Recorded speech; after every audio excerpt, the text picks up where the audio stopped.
도와주는 게 우리 재정착 난민들의 원활한 국내 정착을 유도하는 길이라고 생각을 합니다. 그래서 카렌 문화와 전통에 대한 이해 그리고 존중의 계기를 마련하기 위해서 오늘 이번 문화특강을 기획하게 되었습니다. 그럼 오늘 강연을 해주실 우리 교수님을 소개해 드리겠습니다.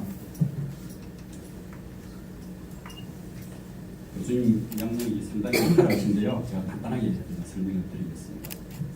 교수님께서는 2007년 10월부터 2009년 1월까지 외교통상부 동남아과 2등 서기관으로 역임하셨으며 현재 연세대학교 문화인류학과 학과장님으로 재임 중이십니다. 주요 연구 실적으로는 제한미얀마 카렌족 공동체 형성과 발전 등 카렌 민족에 대한 연구가 다수인데 카렌 민족 연구의 국내 최고 권위자이십니다. 여러분 교수님을 큰 박수로 환영해 주시기 바랍니다.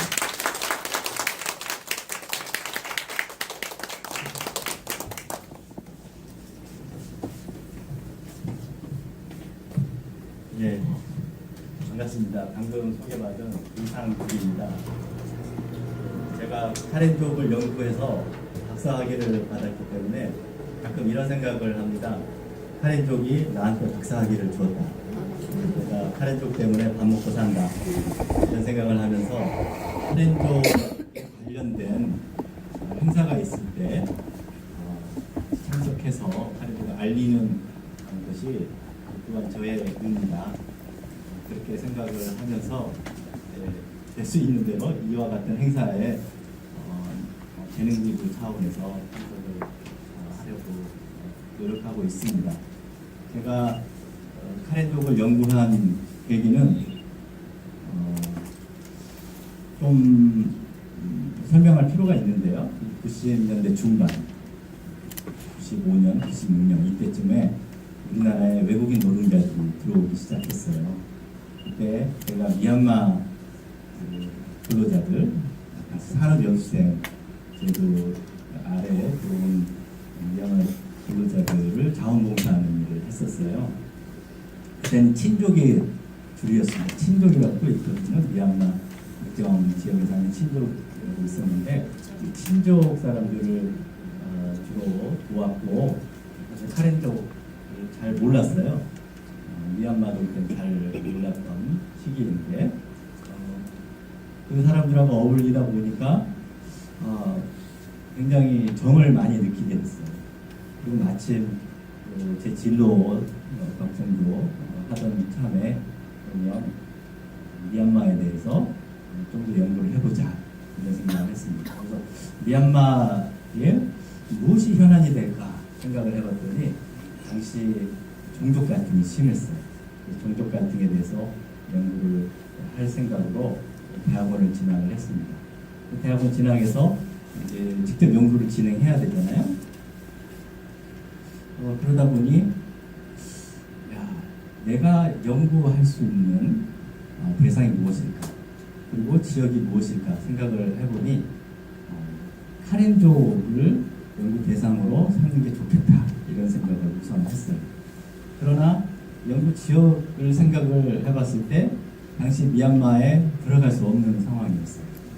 그러면 이 카렌족을 어디에서 만날 수 있을까? 알고 봤더니 태국 쪽, 남미 쪽에 들어가면 만날 수 있겠더라고요. 그렇게 해서 제가 90년대 중후반에 남민촌에 들어가게 되고 카렌족을 본격적으로 연구를 하게 된 계기였습니다. 개인적인 일화를 소개하자면 김파오 선생님을 제가 90년대 중후반에 자원봉사할 때 미얀마 분들 자원봉사할 때 그때 처음 만났습니다. 이게 2년이 거의 20년 넘어가는 거죠.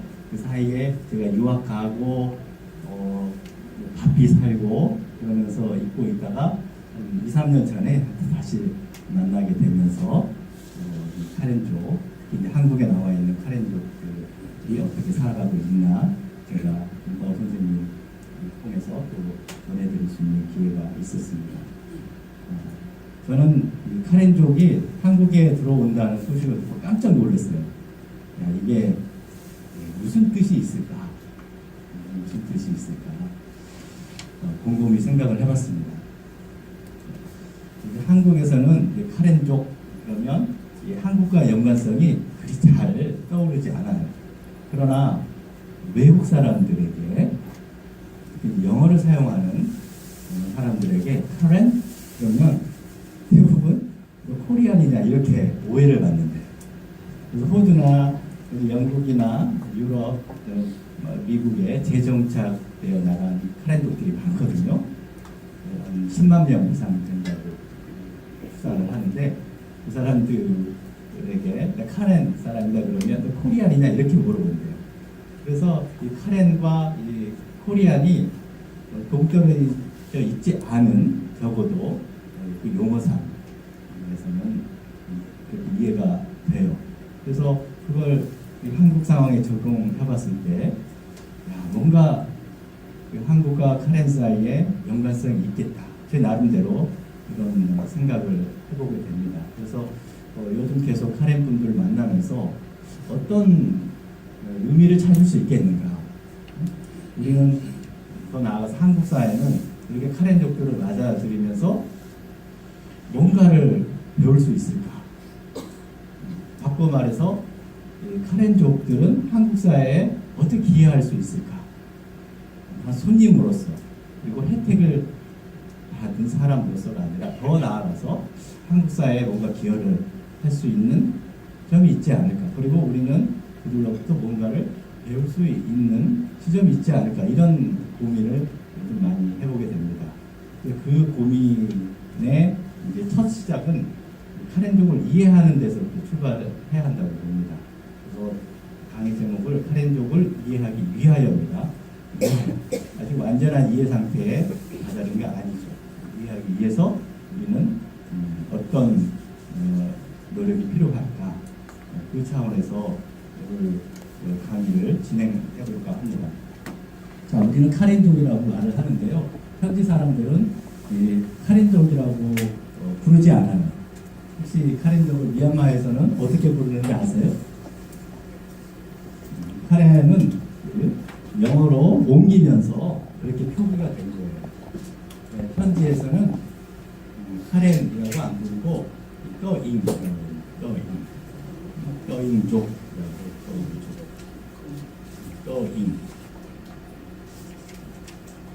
영어로 스펠링을 쓰자면 K-A-Y-I-N 이렇게 씁니다. 그런데 이 카렌족이 태국 국경 지역에서 살거든요. 북쪽, 서쪽, 방콕역에서부터 치앙마이, 길 국경선을 따라서 한 25만 명 살고 있어요. 태국에서는 그 사람들을 깔리양이라고 합니다. 깔리양. 미얀마에서는 또잉, 태국에서는 깔리양. 그런데 카렌으로 옮기다 보니 우리는 영어식 표현을 따라서 카렌족 이렇게 부릅니다. 자, 이 카렌족은 소수민족이에요. 마이너리티입니다. 카렌족을 이해하기 위해서는 일단 우리들은 그 배경으로 소수민족을 이해를 해야 합니다. 소수민족의 마인드, 소수민족의 이 멘탈리티, 깊은 사이키, 그 속에 어떤 마인드가 깊이 새겨져 있을까? 이걸 이해를 해야 됩니다. 왜냐하면 이 한국은 마이너리티를 가져본 적이 없어요. 엄격한 의미에서 다른 레이스, 다른 인종과 더불어 살아본 역사가 없어요. 최근에 들어서야 다른 인종들하고 살아본 경험이 어느 정도 쌓이고 있지만 역사적으로 그런 경험이 없어요. 그래서 이 마이너리티가 어떤 그런 마인드를 갖고 있는지 이해하기 어려워요. 이 카렌족은 일단 소수민족으로서 살아가는 처지입니다. 미얀마에서든 태국에서든 마이너리티라는 의식이 있어요. 그 의식을 이해를 해야 카렌족을 이해할 수 있습니다. 자, 소수민족을 어떻게 이해할 수 있을까? 소수민족을 이해한다는 것은 민족의 정체성을 파악한다는 것이죠. 정체성. 이 정체성이 영어로 아이덴티티죠. 아이덴티티. 자, 우리 한국인의 정체성은 어디에서 비롯되는 것일까요? 여러분들은 한국인이라고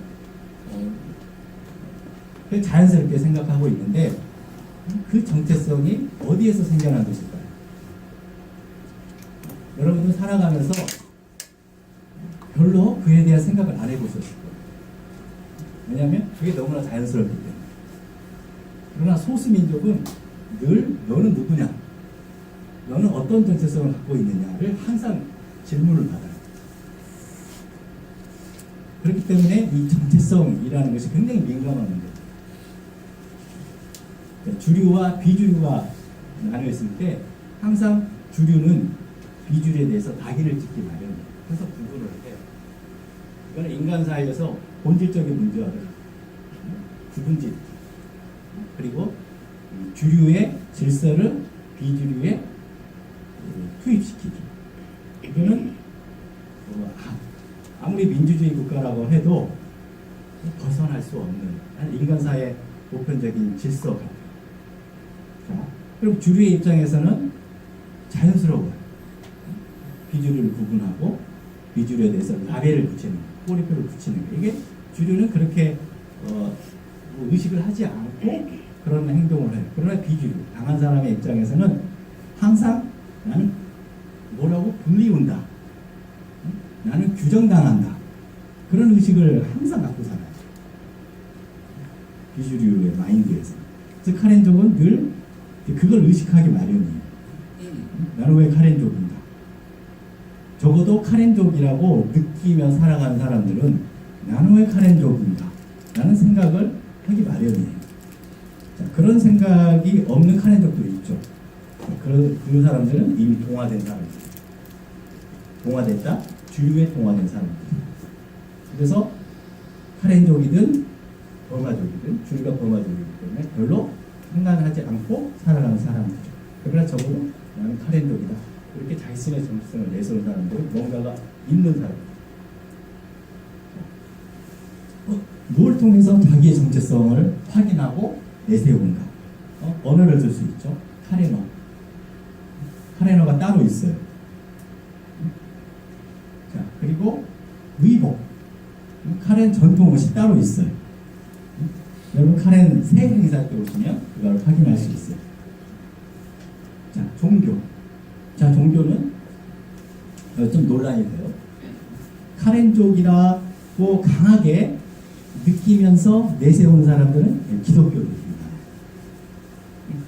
그에 비해서 불교도들은 동화된 사람들이다. 나는 카렌족이다 이렇게 주장하는 사람들은 기독교도일 가능성이 매우 커요. 자, 그리고 또 음식. 카렌족이 먹는 또 독특한 음식이 있어요. 그 환경에서 적응하면서 이 사람들이 개발하는 음식들이 많죠. 주로 산에 살기 때문에 산에 사는 사람들은 짠 음식을 많이 먹어요. 왜냐하면 일단 저장을 해야 되기 때문에. 그래서 젓갈 문화가 많이 발전했어요. 그래서 우리나라 젓갈 문화가 발전했다고 하는데 우리 카렌족들도 굉장히 이 젓갈을 즐겨 먹는 그런 음식 문화를 갖고 있어요. 꼭 빠뜨리지 않습니다. 우리가 김치를 빠뜨리지 않듯이 카렌족도 늘 이 젓갈, 생선 젓갈을 곁들여 먹으면서 쌀과 곁들여서 먹으면서 카렌족이다. 우리가 김치 먹고 한국인이라는 걸 가끔 느끼는 것처럼 그런 혀로서 이 사람들도 카렌족이라는 생각을 하게 됩니다. 자, 일반적인 차원에서 그리고 또 원론적인 차원에서 이 정체성 형성에 대해서 말씀을 드렸습니다. 그래서 여러분들은 이 정체성은 갖고 태어난 것이다. 부여받은 것이다. 라고 생각하는 분이 많을 거예요. 사실 대부분의 한국 사람들은 그런 식으로 자라왔습니다. 소수민족들은 비록 언어, 민족, 종교, 음식에 바탕을 두고 정체성을 형성하지만 늘 주류 또는 다른 민족과 늘 마주치며 살아가게 돼요. 자, 늘 마주치며 살아간다는 얘기는 인생을 살아가면서 늘 순간순간 자, 내가 이 정체성을 내세우면 나에게 해가 되겠다, 득이 되겠다를 결정하는 순간들을 늘 맞이하는 거예요. 그래서 내가 카렌족이라고 내세우면 손해를 받을, 손해를 입을 상황도 많이 생깁니다. 그리고 오히려 이익을 얻을 또 상황도 많이 생기는 거예요. 비주류는 늘 이런 선택 가운데 놓여 있는 거예요. 일생을 살아가면서. 그래서 어떨 때는 나는 카렌족이다 이렇게 강하게 내세울 때도 있어요. 그렇지만 어떨 때는 그 정체성을 좀 죽일 때도 있어요.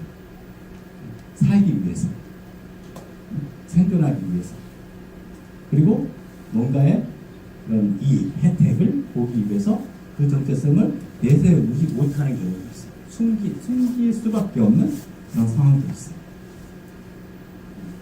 또 살면서 진짜 동화가 되어서 내가 카렌족인지 카렌족이 아닌지도 잊어버리는 사람들도 있어요. 이 비주류의 운명은 이와 같아요.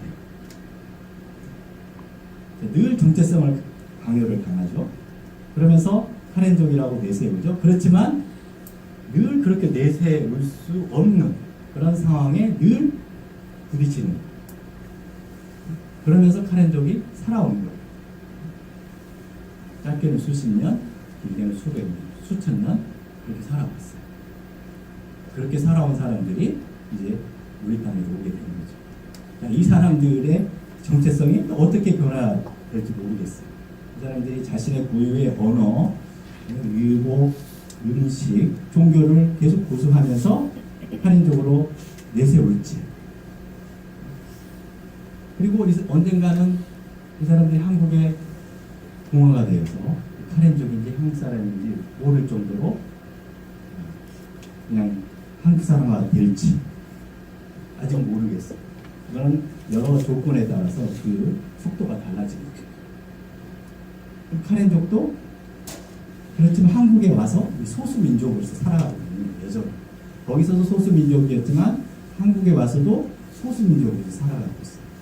그래서 늘 너는 누구냐? 그 질문을 받게 돼요.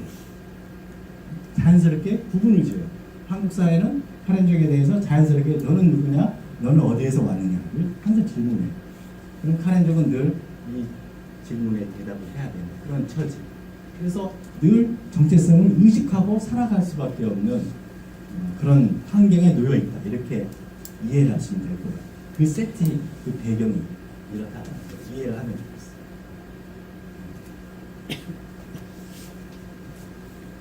자, 그러면 여러분들의 상식을 좀 테스트를 해보겠습니다. 카렌족이 어디에서 왔는가를 알아보려면 좀 그 넓은 지역 얘기를 해야 될 거예요. 이게 동남아 지도거든요. 자, 이 빨간 색으로 가려져 있는 국가를 알아맞추면 돼요. 베트남. 자, 저 나라는 어디죠? 베트남. 베트남. 예, 베트남 가보셨죠? 요즘 다낭이 뜨고 있어서 많이들 들어보셨어요. 자, 그 다음에 이 나라는 캄보디아죠? 캄보디아. 자, 그럼 이 나라? 라오스. 라오스. 이 나라? 태국. 태국. 예. 제가 생각한 것보다 상당히 수준이 높습니다. 이 나라? 미얀마. 미얀마. 그 다음? 예. 여기서 조금 인도네시아. 인도네시아인가요? 아니면 저 밑에가 인도네시아. 말레이시아인가요? 아니면 필리핀인가요? 필리핀. 그 다음에 이 나라? 말레이시아. 말레이시아입니다. 이 나라? 여기도 역시 말레이시아. 우리는 보통 이 왼쪽에 있는 말레이시아만 생각을 하죠. 수도가 거기 있기 때문에. 그러나 오른쪽에도 말레이시아가 있습니다. 등산 좋아하시는 사람들, 후카키나바루 산, 가보시는 분이 있을지 모르겠는데 그게 이 오른쪽 말레이시아였습니다. 그 다음에 이 말레이시아 아래쪽에 있는 작은 국가 싱가포르입니다. 그 다음 동말레이시아 쪽 끝에 있는 작은 왕국이 있습니다. 브루나이입니다. 그 다음에 드디어 인도네시아. 굉장히 넓죠? 자, 이 왼쪽 끝이 이제 아제입니다. 오른쪽 끝이 이제 파푸아뉴기니 쪽인데 이 넓기가 유럽으로 치자면 모스크바와 런던 이 넓이보다 크답니다. 인도네시아가 이렇게 광대한 나라. 그다음 마지막 나라입니다. 동티모르입니다. 동티모르까지 아실 정도로 굉장히 높다고 말할 수 있겠습니다. 자, 이게 이제 동남아시아입니다. 이 카렌족은 태국, 미얀마에 살고 있지만 좀 넓은 지역 차원에서 얘기를 하자면 동남아에 살고 있는 소수민족입니다. 자, 그러면 이제 국가별로 이 색깔로 구분을 했어요. 국가별로 색깔을 구분을 했는데 자, 이 색깔을 없애고 그러면 이 지형으로 동남아를 한번 표현을 해봅시다. 자, 그럼 이게 동남아를 표현하는 지형도입니다. 이 형광등을 끄면 좀 더 지형을 자세하게 볼 수 있을 것 같고요.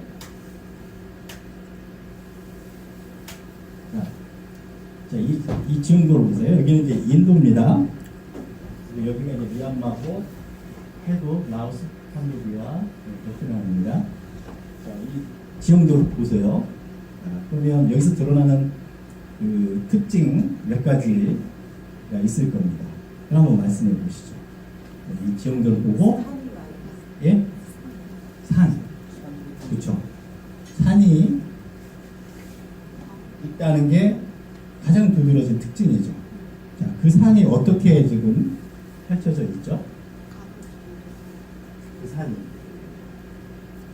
산이 어떻게 펼쳐져 있어요? 아래로, 위에서 아래로. 그렇죠. 남북으로 쭉 펼쳐져 있죠. 자, 북쪽을 봅시다. 이게 이제 북쪽이면 여기가 중국이죠. 중국에서도 어디 성이죠? 운남성입니다. 중국에서 운남성. 그리고 좀 올라가면 뭐 수찬성 있고, 오른쪽으로 이제 귀족 성이죠. 자, 운남성이고, 운남성 옆에 여기는 운남성 옆에 중국에서 항상 그 말썽이 되고 있는 티벳입니다. 그죠? 티벳이에요. 쭉 가면 인도가 나오고 있고, 쭉 올라가면 그죠? 몽골까지 연결이 자, 큰 산이, 큰 산맥이 이렇게 위에서 아래로 이렇게 뻗고 있어요. 자, 보통 큰 산이 있으면 그 옆에는 뭐가 그러죠? 큰 강이 흐릅니다. 큰 산이 있으면 큰 강이 예외가 없어요. 그게 운명과 같은 거예요. 자, 큰 강이 흐른다. 그 말은 그 강을 따라 사람이 운명이 발생하고 사람이 흘러내려온다. 이 말이거든요. 자, 그러면 카렌족이 어디에서 비롯됐을까? 산을 따라, 강을 따라 위에서 아래로 내려옵니다. 카렌족뿐만 아니라 동남아의 현존 모든 민족들이 북에서 나오고 산을 따라 그리고 그 아래 강을 따라 이동을 했어요. 소수 민족들이 여전히 산에 머물고 있는 거예요. 산 따라 오면서. 그리고 강을 따라 내려온 민족들은 문명을 이루는 거예요. 문명은 항상 강 옆에 낮은 곳에서 이루어지죠.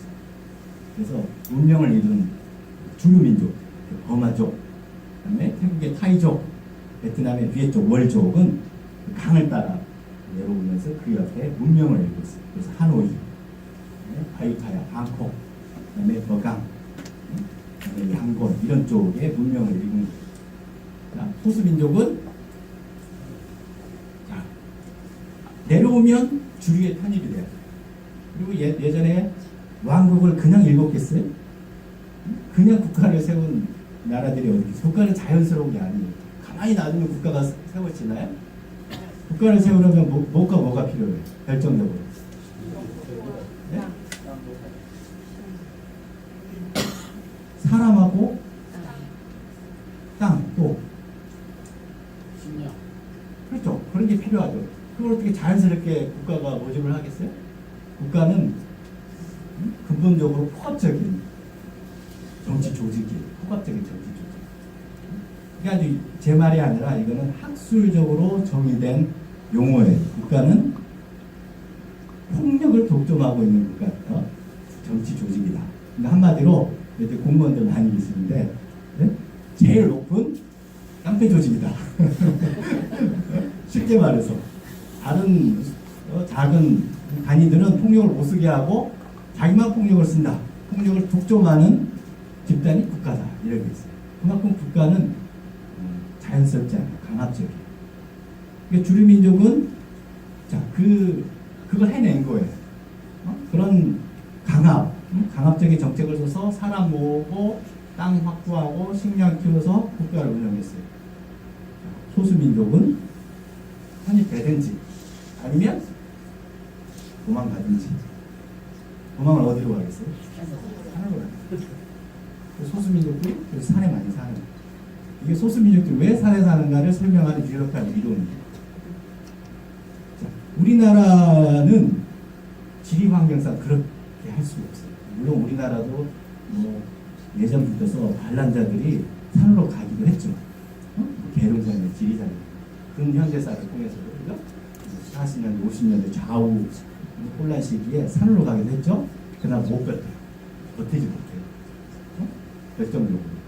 특히 이런 시기에, 이런 계절에는 버티지 못해요. 그래서 다 토벌이 돼요. 그러나 동남아에서는 산에서도 살 수 있어요. 결정적으로 산에서 살아갈 수 있어요.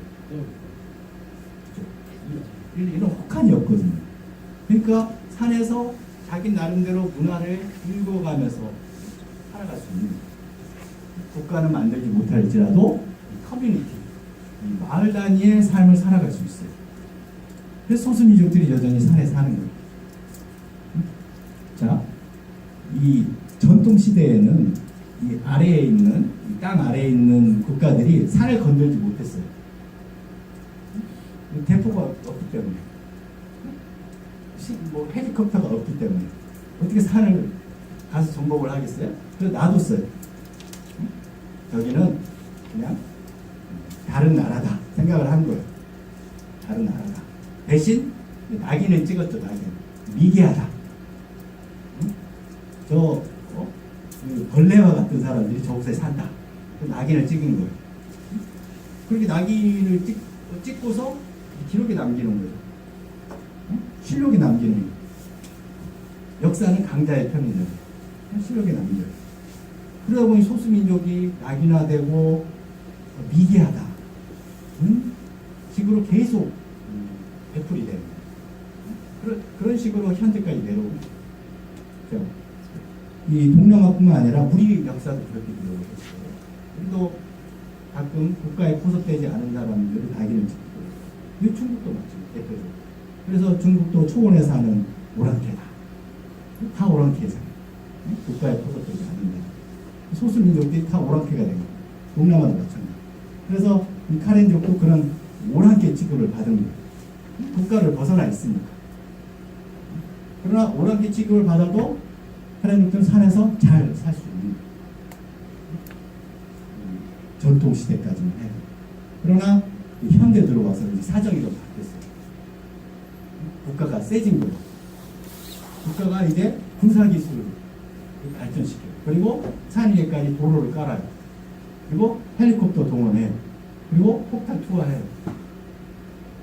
국가가 최초로 산 위를 오르는 거예요. 그러니까 산 위에 살던 사람들이, 산 위에 살던 카렌족들이 이제는 어떻게 돼 있어요? 할 곳이 없어지는 거예요.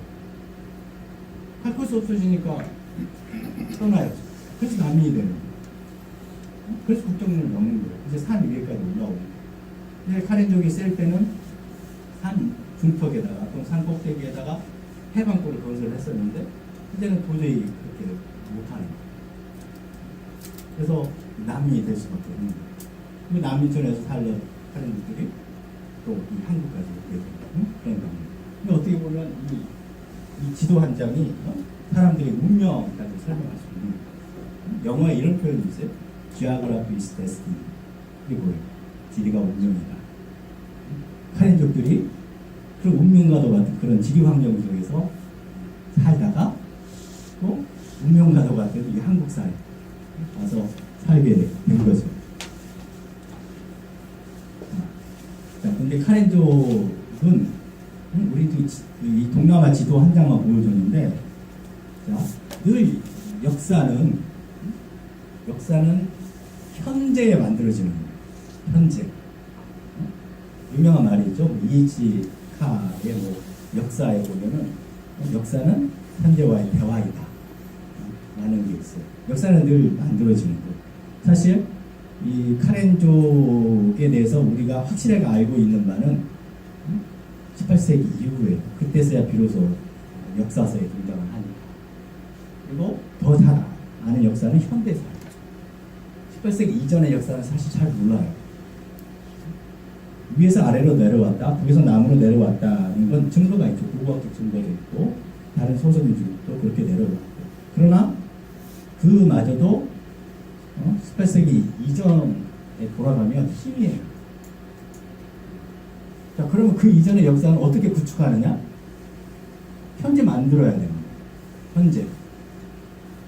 자, 우리나라도 마찬가지죠. 당군 신화 얘기가 언제 본격적으로 우리나라에 유포되지 아세요? 당군 신화 얘기가? 일제시대 때 본격적으로 유포가 됐어요. 그 이전에 당군에 대해서 신경을 안 쓰고 살았어요. 당군에 대해서. 사실 당군에 대해서 언급하고 있는 것도 몇 줄밖에 안 돼요. 삼국유사인가 삼국사기인가. 그러나 일제시대 때가 우리 민족이 억압을 받던 시기잖아요. 항상 억압을 받으면 의미를 찾으려고 해요. 내가 이 고통을 받는 뜻이 무엇인가. 그래서 이 고난을 어떻게 내가 통과할 것인가. 사람은 늘 의미를 찾아요. 자, 카렌족들이 이 큰 현대사에서 고통을 겪고 있어요. 그러니까 의미를 찾아요. 이 고통의 의미, 이 고통의 의미를 해석을 해내야 돼요. 자, 이 고통의 의미를 해석을 해내는 건 계속 자기 뿌리를 찾는 거예요. 우리가 일제시대에 이 고통의 의미를 우리가 계속 고민하면서 당군을 찾았던 것처럼 카렌족들도 자기가 받은 고통의 의미를 찾으면서 자기의 역사를 구축을 해내는 거예요. 이게 거짓이다? 쉽게 말할 수 있어요. 당군 거짓이다? 우리 쉽게 그렇게 판단하면서 내칠 수 없잖아요. 그거는 의미를 주는 것입니다. 이거는 트루스다, 포스다. 이 차원에서 하는 얘기가 아니라 이거는 미닝풀하냐, 미닝풀하지 않느냐 이 차원에서 해야 돼요. 모든 종교가 마찬가지 아니겠어요? 과학적이냐, 과학적이지 않은가를 이미 넘어서는 문제잖아요. 그죠? 종교라는 마찬가지. 이 역사를 구축한다는 건 참과 거짓을 떠나서 이게 의미 있느냐, 의미 없느냐를 따지는 거예요. 카렌족은 그 의미를 이제 저 멀리까지 이제 거슬러 올라가는 자기 역사. 그래서 자기 역사가 언제 시작됐다 얘기를 하냐면, 아브라함 성경에 아브라함이 처음에 어디를 떠났죠? 우리 교회 다니시는 분들 처음에 아브라함이 처음에 어디를 떠났어요? 하란을 떠났죠. 하란을 떠나서 어디로 갔어요? 가나안으로 바로 간 게 아니죠. 하란을 떠나서 우루, 갈대아 우루로 우루를 또 갔어요. 이제 하란이 어디 있어요? 하란이 여기. 요즘 지명으로 하란이 없어요. 이라크 쪽. 메소포타미아 들어보셨죠? 메소포타미아. 이 메소는 이라는 뜻이거든요. 이가 자, 티그리스, 유프라테스 두 강 사이에 끼인 지역 메소포타미아. 자, 아브라함이 자, 그 하란, 메소포타미아, 이라크를 떠나던 시기가 BC 한 2500년, 2000년 그 사이라고 해요. 그때 카렌족도 이라크를 떠났다고 해요. 그때 안 믿기죠? 카렌족도 그렇게 의미를 찾은 거예요. 자, 이 역사 구축이 주는 함의가 있죠. 왜 카렌족은 아브라함이 떠났던 그 시기에 자기 민족들도 바빌론, 현재 이라크를 떠났다고 얘기를 하는 것일까? 몇 가지 함의를 찾으셨어요? 자기 민족을 아브라함 같은 하늘에 줬고 성경의 이야기와 어떻게든 연결을 시키려고 하는 거예요. 성경의 이야기 이스라엘과 어떻게든 연결을 시키려고 하는 거예요. 그러니까 이 카렌족의 역사를 구축하려던 사람들은 기독교인들이다. 이걸 알 수가 있죠. 그리고 카렌족의 역사는 기독교 이해에 바탕을 두었다. 이 성경과 유사한 구도 속에 구축이 되었다. 이렇게 알 수 있는 거예요. 그러니까 성경 속에서 카렌족들은 고통의 의미를 찾고 자기의 역사를 재구축한 거예요. 이 세팅이 이렇게 되는 거예요. 카렌족 이해 세팅.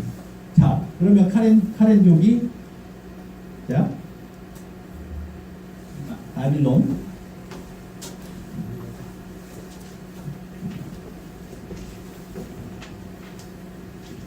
여기입니다. 이쪽을 떠났어요. 자, 아브라함은 요 위로 올라갔죠. 그리고 나중에는 가나안으로 들어오고 이스라엘 민족은 나중에 홍해를 건너서 애굽으로 갔죠. 그 이스라엘 민족은 이제 지중해 연안으로 펴지고 기독교도 이제 서양으로 펴졌는데 카렌족은 이 아브라함이 위로 올라갔는데 카렌족 최초의 시조는 오른쪽으로 이주를 했어요. 그래서 BC 2200년경 바빌론을 떠났다. 그리고 떠나서 어디에 도착을 했느냐? 몽골에 도착을. 몽골. 그래서 2197년 정도 되면 몽골에 도착해요. 그래서 아마 우리랑 유사할지 모르겠어요. 그래서 다 몽골로이거든요. 아마 이게 진짜 맞다면 우리 카렌족과 우리가 같은 형제일 수도 있겠죠. 사실 그렇다고 믿고 그걸 유추하는 사람들도 있어요. 우리랑 뭐 정서가 비슷하다, 뭐 엉덩이를 까보니까 몽고 반점이 나온다, 뭐 그러면서 유사성을 찾는 사람이 실제로 이 아이들 엉덩이 까보면 몽고 반점이 있어요. 혹시 제주포 엉덩이 몽고 반점 있나요? 빅바오 선생님? 없어요? 한번 확인해 보세요. 우리랑 유사하게 생긴 카렌족들이 상당히 많아요. 우리 김바오 선생님도 사실 한국 사람 같잖아요. 그죠? 그래서 아마 그 몽골 쪽에서 카렌족이 이주를 했을 때 몽골 쪽에서 카렌족은 밑으로 내려왔고 우리는 더 오른쪽으로 가서 한반도까지 이르렀을 것이다. 이렇게 생각하는 사람들도 있어요. 아무튼 시베리아를 건너고 이 몽골까지 당도를 했어요. 자, 그 몽골까지 와서 그다음에 내려온 거예요. 자, 몽골에 무슨 사막이 있죠? 고비 사막을 건너는 거예요. 그 카렌족 신화에 고비 사막을 건넜다는 얘기가 있어요.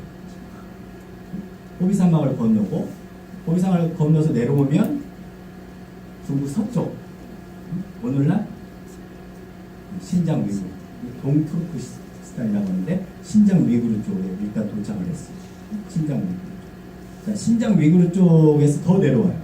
그러면 어디가 나와요? 신장 위구르에서 내려오면 티벳이 나오는 티벳에서 이제 아까 말한 운남으로 가는 거예요. 그래서 중국에서는 이 카렌족을 양족이다. 양족이다 그러는데 그게 양쯔강의 양에서 또 유추하는 사람들도 있어요. 그래서 양쯔강 어떤 그 부분을 건너지 않았을까 그렇게 또 생각을 하는 사람도 있어요. 자, 운남성에 한참 머물다가 운남성에서 드디어 여기가 음남산이잖아요. 몽골 쭉 이렇게 내려온 거예요. 몽골에서 내려가서 이제 음남산까지 온 거예요. 드디어 미얀마로 내려온 거예요. 드디어. 그래서 카렌족들이 대규모로 미얀마로 내려왔을 때가 BC 739년.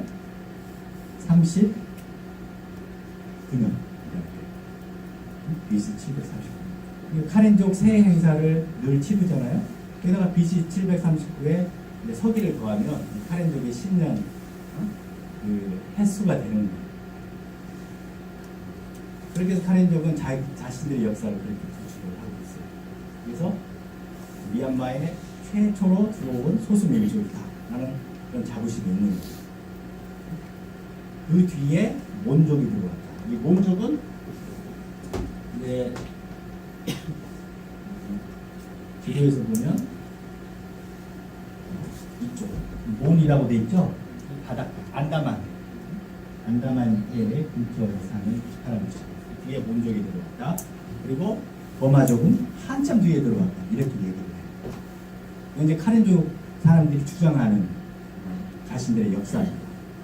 근데 학자들은 그런 식으로 이제 안 보고요. 학자들은 몬족이 제일 먼저 들어왔다. 이렇게 봐요.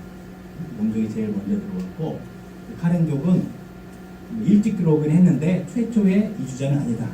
이렇게 학자들은 보고 있어요. 그러나 카렌족들은 자신들이 맨 처음 들어왔다. 그러나 나중에 들어온 사람들에게 점점 터전을 잃고 쫓겨났다. 그래서 산으로 갈 수밖에 없었다. 또는 산에서 내려오지 않았다. 결정적으로 이 버마족이 미얀마에 들어오면서부터는 자신들의 영역을 완전히 뺏겼다. 이렇게 보고 있어요. 이게 오늘날 카렌족들이 살아가고 있는 지역입니다. 이 카렌 보이시죠? 그 태국과 국경을 대고 있는 지역에 살고요. 그 다음 이 양곤 근처에도 사는 이 해안가, 여기 바세일이라는 데요. 여기도 많이 삽니다. 그런데 여기 살고 있는 카렌족들은 공화가 많이 됐어요. 저지대에서 사는, 평지에 사는 카렌족이라서 버마 쪽과 어울려 살다 보니까 공화가 많이 됐어요. 그에 비해서 이 오른쪽 지역에 사는 카렌족은 수고 카렌족, 기독교 카렌족들이잖아요. 그리고 이 산에 거주하고 있는 카렌족들이잖아요. 그래서 대부분 이 집단 위주, 커뮤니티를 이루면서 교회 중심으로 살아가고 있는 카렌족들이 많습니다. 주로 난민이 된 카렌족들은 자, 여기에서 살아가고 있는 카렌족들. 그래 기독교 카렌족들, 그리고 수고족. 금가로 보면 수고족들이 있습니다. 태국에서만 살아가는 게 아닙니다. 그냥 미얀마에서만 살아가는 게 아니고 이 태국에서도 카렌족이 살아갑니다.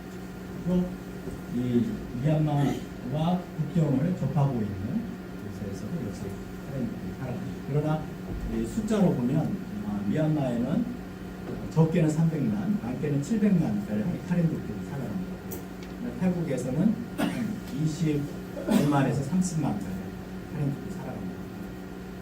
카렌족들 인구가 점점 줄어들고 있어요. 그 이유는 여러 가지겠지만 동화된 카렌족들이 많이 생겨나고 있기 때문에 그렇다고 합니다.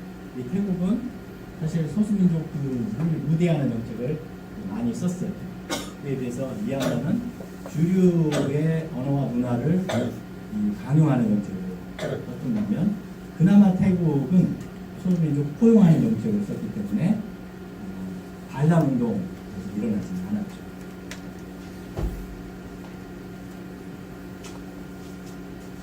카렌족들이 거주하는 지역을 설명을 했고 카렌족을 비롯해 소수민족들은 주로 왜 산에 사는 아까 말했다시피 평지 국가의 폭압을 피해서 갈 수 있는 곳이 산이었기 때문에 산에서 살아가고 있습니다.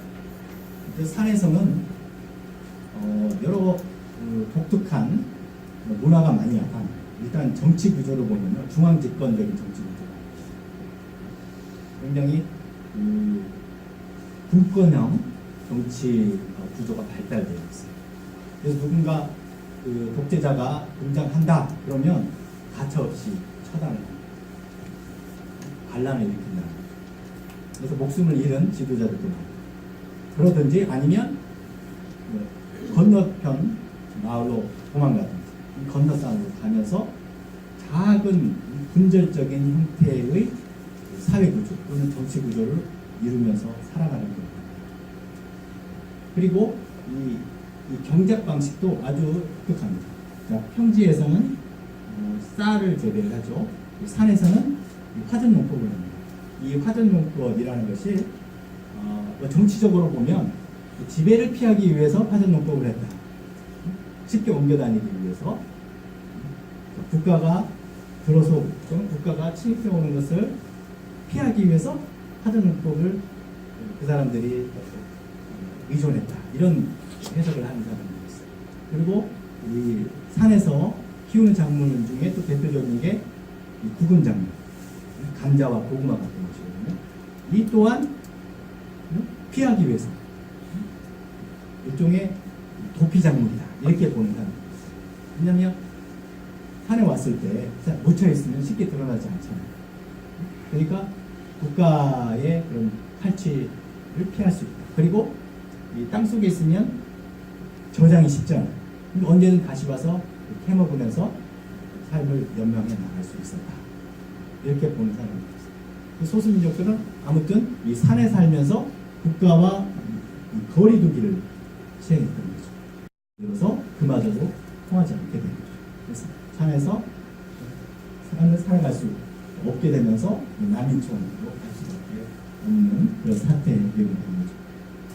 자, 미얀마 역사를 좀 배가를 해보면, 자, 왕조 시기에 카렌족은 사실 자기의 왕국을 잃어본 적이 없어요. 터전에서 쫓기기만 했지, 그치? 이렇다 할 왕조를 세워본 적이 없어요. 대신 버마족은 서기 한 800년 정도에서 강력한 왕국을 건설을 했습니다. 여러분 앙코르와트 아시죠? 캄보디아의 앙코르가 제국을 잃던 그 시기에 미얀마에서는 미얀마 이 중부 쪽에 이 버강이라는 곳이 있습니다. 여러분 꼭 한번 가보세요. 여행을 가보세요. 이 버강이라는 데를 가보면 제가 보기에는 개인적으로는 캄보디아 앙코르와트 유적지보다 더 찬란한 유적이 버강 지역 그대로 남아 있습니다. 이 밀집된 지역에 이 사원이 수천 개, 3,000개 이상 몰려 있습니다. 자, 그 사원을 세웠던 왕국이 버가왕입니다. 미얀마에서 가장 고전적인, 그러면서 그리스 로마와 같은 그런 클래식한 그런 왕국을 세웠던 시기입니다. 8세기 시기 때부터 버마족이 현재 미얀마에서 강력한 세력을 떨치면서 주류 민족으로 분국을 하게 됩니다. 그게 영국이 들어오기 전까지 이어집니다. 영국이 1820년대에 드디어 미얀마에 들어옵니다. 그 전에 이미 인도를 이제 잡아먹게 되는 거죠. 인도 잡아먹고 이제 오른쪽으로 넘어오게 됩니다. 오른쪽으로 넘어오면서 야금야금 미얀마를 통치를 하게 됩니다. 처음에는 아래쪽, 방글라데시 국경, 그리고 이 아래쪽, 미얀마 아래쪽을 통치를 합니다. 미얀마 아래쪽을 통치하면서 카렌족과 접하게 되는 겁니다. 그때 카렌족이 그 지역에 살게 되면서 카렌족을 접하니까, 자, 영국 사람들 입장에서는 이 우군을 만난 거예요. 자, 식민화 통치를 해가는데 누군가 도와줄 사람이 필요하잖아요. 근데 카렌족이 영국을 도왔어요. 왜 영국을 도왔냐? 카렌족 역시도 버마족의 압제로부터 벗어나기 위해서 영국에 붙었던 거예요. 그래서 영국은 이 종족 갈등, 종족 관계를 이용을 한 거예요. 적의 적을 이용해서 적을 공격한 거예요. 그러니까 그 이전에 종족 갈등이 이미 시작이 되었지만 영국이 들어오면서부터는 이제 이게 걷잡을 수 없이 커진 거예요. 그래서 카렌족이 욕을 많이 얻어요. 주류 세력으로. 식민 지배의 압작이다. 영국의 압작이다. 이런 말을 들었습니다.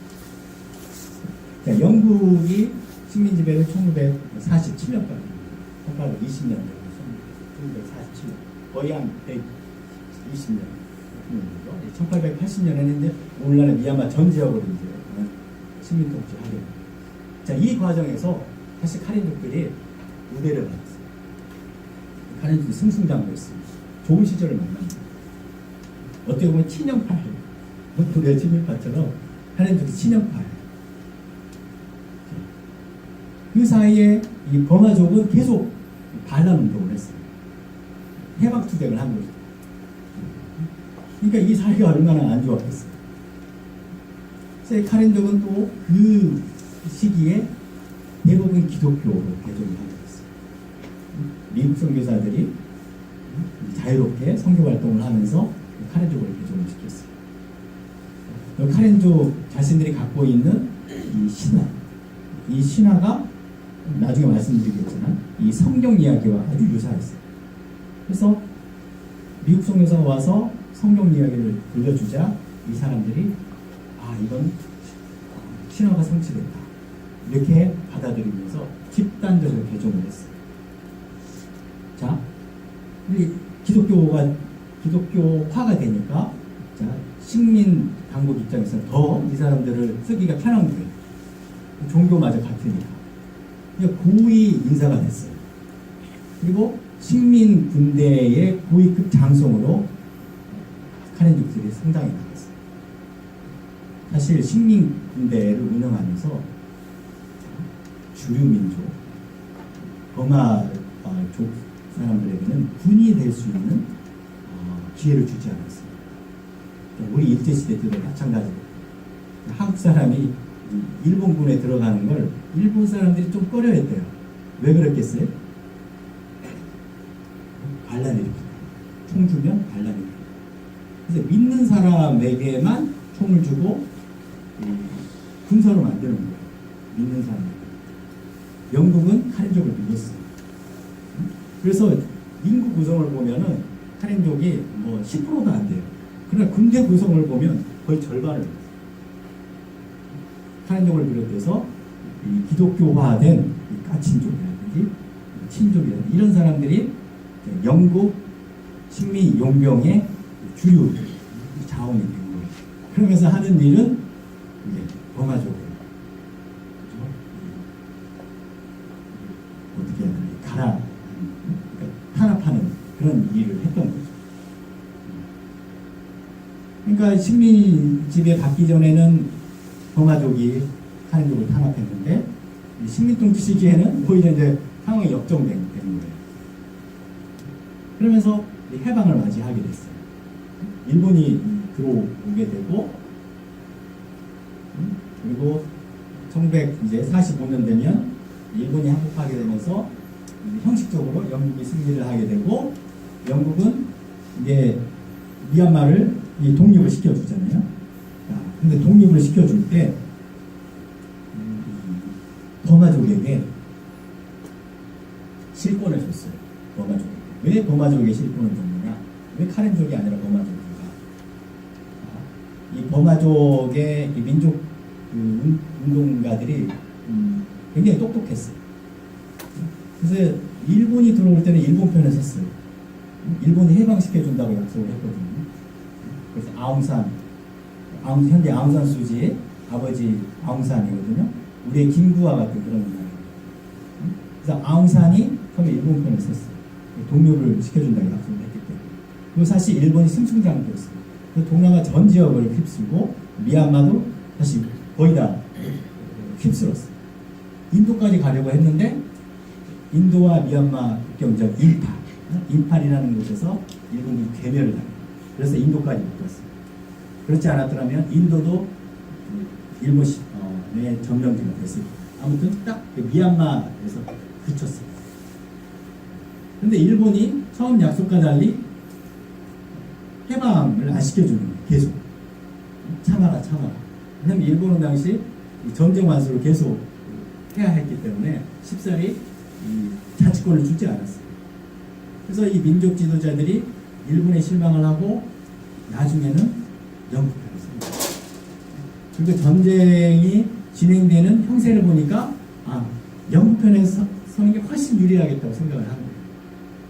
그러니까 이 전쟁의 승리의 단맛은 결국 이 주류 세력, 아웅산을 비롯한 이 버마족 민족 지도자들의 강구예요. 카렌족 입장에서는 어떻겠어요? 카렌족 입장에서는 자, 우리가 영국을 위해서 열거성을 다 바쳤는데 우리에게 주는 건 무엇인가? 영국은 우리에게 무엇을 주었는가?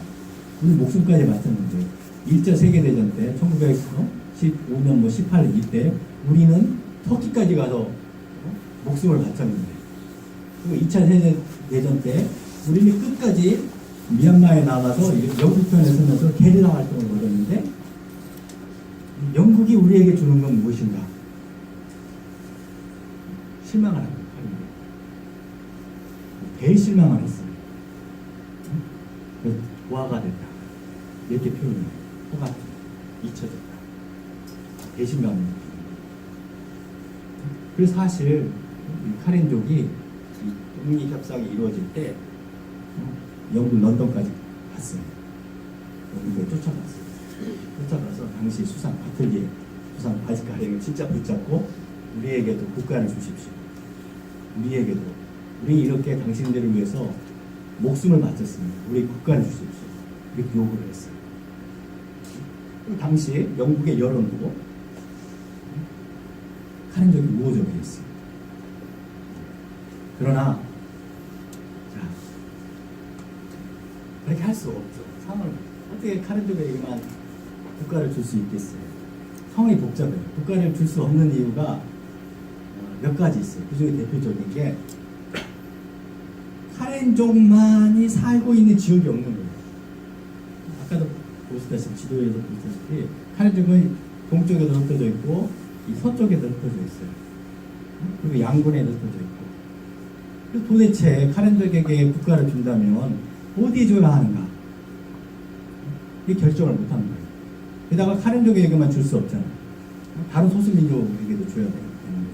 그래서 여러 이유 때문에 결국 국가를 주지 못했어요. 받아들이지 못했어요. 애석하게. 그러니 이 카렌족들이 하는 일은 뭐겠어요? 투쟁할 수밖에 없는. 그래서 미얀마 독립은 결국 카렌족 투쟁의 시작이에요. 국가를 쟁취하기 위한 투쟁의 시작이 1940년대 후반부에 시작된 거예요. 그래서 거의 양곤을 거의 카렌족이 점령을 할 뻔했어요. 사실 무기 있겠다. 이건 식민 시기를 거치면서 군사훈련돼 있겠다. 그리고 조직화되어 있겠다. 그리고 KNU라는 단체가 있거든요.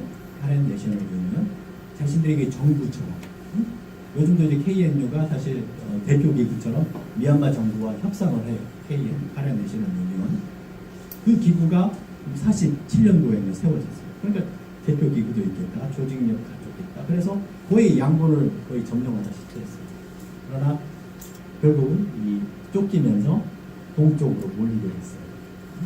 동쪽으로 몰려 있었지만 자신들의 국가처럼 한동안 운영을 했어요. 미얀마 정부에서는 거의 접근조차 못했죠. 그러나 80년대, 90년대에 들어서 요새가 점령을 당한 거예요. 90년대 중반. 그래서 대거 태국 쪽으로 넘어오는 거예요. 그때 난민 사태가 대거 발생했어요. 최초의 난민은 1984년도에 발생했어요. 최초의 난민. 그러나 그때는 엄밀한 의미에서 난민이 아니었어요. 왜냐하면 돌아갔다가 태국으로 갔다가 다시 미얀마로 돌아올 수 있었어요. 왜냐하면 동남아에는 계절이 독특해요. 우기가 있고 건기가 있어요. 미얀마 정부는 건기 때 공격을 해요. 땅이 마르니까 그때 정글 깊숙이 들어와서 점령을 해요. 그러나 우기가 되면 물러나요. 땅이 질퍽해서 도저히 정글로 들어갈 수가 없어요. 미얀마 군사가 물러나면 그때 난민으로 갔던 사람들이 돌아오는 거예요. 이렇게 계절적인 이동을 했었어요. 80년대까지만 해도. 그러나 90년대 중반이 되면 사정이 바뀌었어요. 우기가 되더라도 미얀마 군대가 후퇴를 안 하는 거예요. 그 자리에 있는 거예요. 그러니까 돌아오지 못하는 거예요. 그래서 난민이 되어서 계속 살아갈 수밖에 없는 거예요. 그러니까 난민촌이 90년대 중반이 되면 우후죽순 생기는 거예요. 처음에는 30개가 넘는 난민촌이 있었어요. 90년대 중반까지 30개가 넘는 난민촌이 있었다는 얘기는 이런 식으로도 해석할 수 있는 거예요. 난민들이 자율적인 마을 단위 공동체를 유지했었다. 30개가 되는 난민촌이 있었다니 난민들이 자율적인 삶을 살았다. 그리고 난민촌을 출입하기가 비교적 자유로웠다. 실제로 그 난민촌 안에 시장도 있고 영화관도 있었어요. 그리고 난민들은 자유롭게 태국 도시나 인근 농촌 지역으로 가서 일도 자유롭게 했었어요. 30몇 개 되는 난민촌이 다 그렇게 운영이 됐었어요. 그런데 90년대 중반 지나고 후반이 되면서 미얀마 정부가 이 난민촌이 문제다 생각을 하는 거예요. 이 난민촌에 반란군이 숨어 있다. 그리고 이 난민촌에 무기를 숨겨두고 있다. 그리고 이 반란군의 지도자들이 이 난민촌에 있다. 이렇게 생각을 하고 난민촌으로 공격을 하는 거예요. 90년대 후반에. 그러니까 태국 정부로서는 이 관리를 해야 되겠다.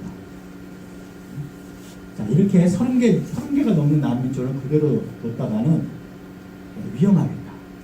그리고 우리 영토를 침범을 해서 미얀마 군대가 들어온다는 이 사태는 과시할 수 없다. 이러면서 난민촌 통폐합을 하는 거예요.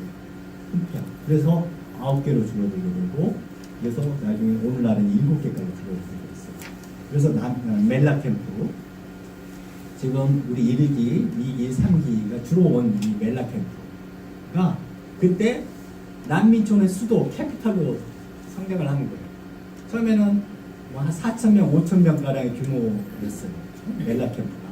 그러나 이 통폐하게 되면서 모든 난민들을 이제 멜라 캠프에 넣는 거예요. 근데 멜라 캠프 인구가 5만 명까지 되었어요. 5만 명. 캐피탈이 된 거죠. 그리고 결정적으로 이 도시, 이 메소시라는 도시와 가깝고 그 도시에 유엔 난민 기구가 있고 여러 NGO들이 상주를 하고 있기 때문에 그 의도적으로 멜라 캠프를 키운 거예요. 그처럼. 그래서 멜라 캠프 수도처럼 만들어 놓고 그 다음에 국경 쪽에 있던 난민촌을 폐쇄를 하고 저 산 쪽으로 옮겨가서 난민촌을 새롭게 넣은 거예요. 그게 이제 운비앙 캠프, 우리 3기, 2기 출신도 좀 있던데 운비앙 캠프. 그래서 새로운 난민촌이 90년대 후반에 생긴 거예요. 그리고 더 먼 쪽에 또 캠프를 또 만들어 놓고 그렇게 이제 관리를 하게 됩니다. 이 관리하면서 이제 통제를 하게 되는 거예요.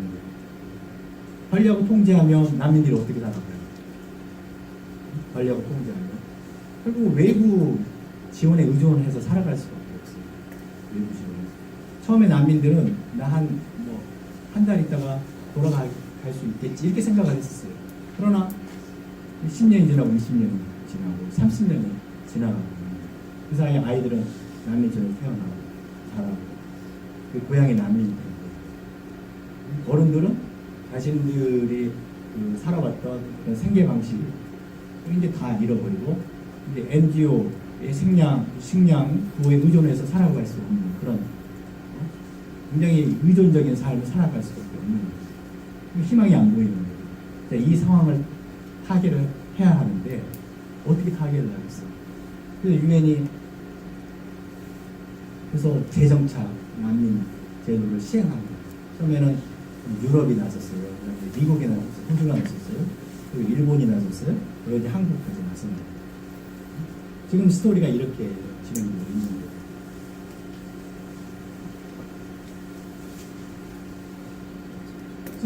카렌족의 그 삶을 들여다보면 지금 많이 달라졌어요. 사실 이 난민으로 살아가면서 많이 달라졌는데 카렌족의 언어 일단 복잡해요. 오늘 아침에도 카렌족 난민들과 간담회를 했는데 의사소통이 잘 안 돼요. 제가 그 사람들 말을 이해를 못해서 의사소통이 안 되는 문제도 있지만 자기네들끼리도 의사소통이 잘 안 돼요. 왜냐하면 분파가 많아요. 분파가 수거족, 호족, 구해족 그리고 여러분 사진에서 봤던 목에 목걸이 감고 그 민족도 카렌족의 분파예요. 그 카렌족들 굉장히 이 하위 이 분파들이 많다 보니까 서로 의사소통이 잘 안 돼요. 그래서 이 사람들마저 자 어떤 말을 써서 의사소통을 하냐면 버마어를 써요. 그래서 버마어가 이 사람들이 서로 이 말뜻을 주고받는 수단이 됐어요. 굉장히 좀 어지러운 상황이에요. 그 중에서도 이 수고 분파, 이 수고 분파가 주류예요. 카렌족 중에 주류고 또 이 수고 분파는 십자층이 많아요. 인텔리가 많아요. 그리고 기독교가 많아요. 기독교. 그래서 이 수고 카렌족들이 쓰는 그런 말이 있어요. 그 말이 거의 이 표준어처럼 됐어요. 그리고 그 문자도 가지고 있어요. 이 카렌 문자는 1832년도에 미국의 선교사가 창제한 문자예요. 이 버마 문자를 따다가 비슷하게 만들었어요. 그래서 버마 문자를 읽을 수 있으면 카렌 문자도 대충 발음 정도는 이해할 수 있어요. 그 수고 문자가 표준어처럼 쓰이고 있어요. 그러나 호족을 비롯해서 다른 분파들은 이 수고말을 잘 못해요.